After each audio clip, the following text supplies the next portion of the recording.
All right, so we're going to do another segment where I go online and find some interesting questions from realtors on online forums and get your response. So my name is Mike Mello. I am a broker associate and co-owner at Preferred Real Estate Brokers, and I'm here with Jose Fleming, who is our managing broker and also co-owner at Preferred Real Estate Brokers. So the one I have today, I think it's going to be relatively quick today. So the one I found today was when you show homes, how in depth with inspecting the home do you go for your clients during showing?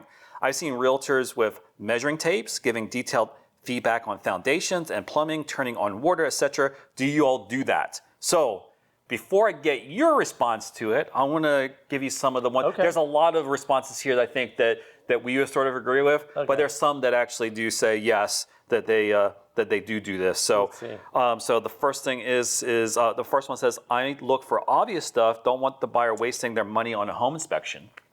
Yeah, so sometimes, the agents, after being in the business for so many years, they kind of have learned a thing or two. So then they'll take that experience and knowledge, and what they'll do is they'll point some obvious things out to a potential buyer.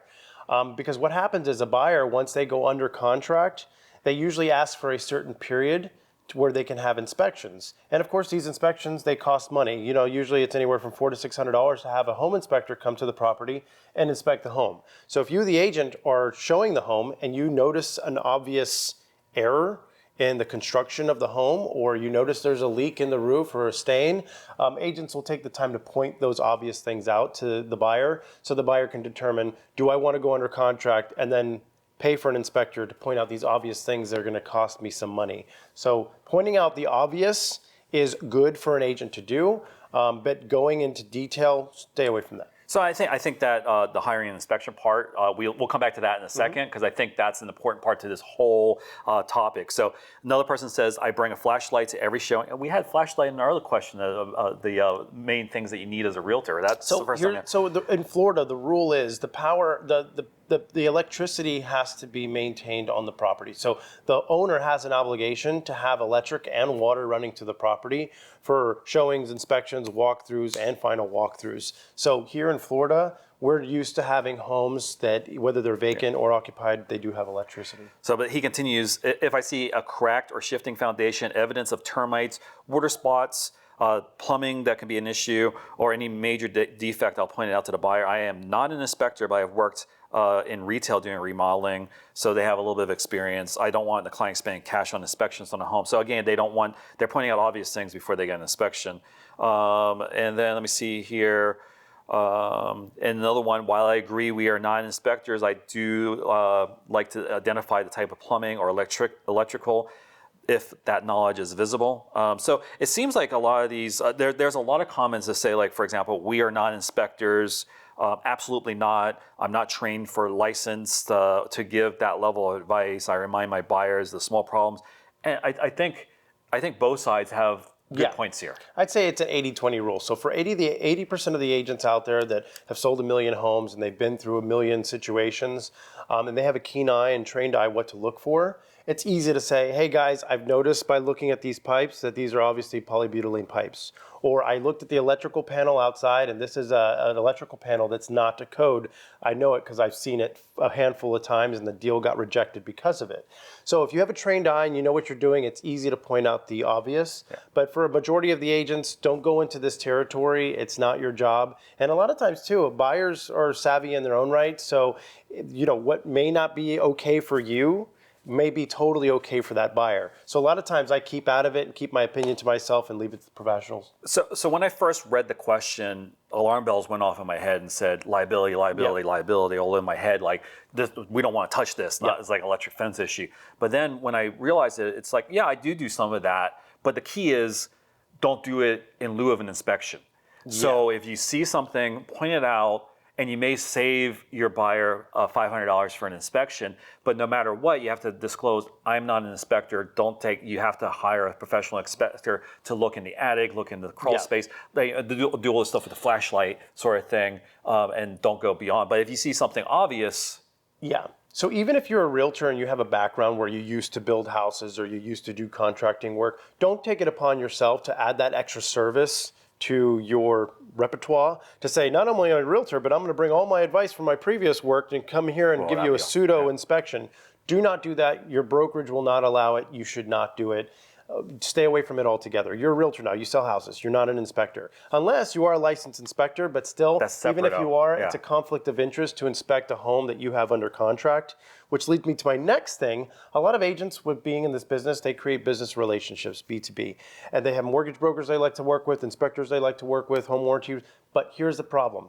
If you're an agent and you have a buyer that buys a home and you say, hey, call my guy, he's an inspector, he does great work. But you give that same inspector to every customer that you work with, then what's happening here is you're creating you have a bias, because you have an inspector that does all your inspections, which obviously you keep him fed. He makes money off of your business. So what happens is you have a loyalty that's there. So if that inspector ever forgets something one time, and then that buyer is upset and goes to sue that inspector because he missed a major default in the house, that attorney most likely is going to try to sue you, the agent, or the brokerage that represented the customer.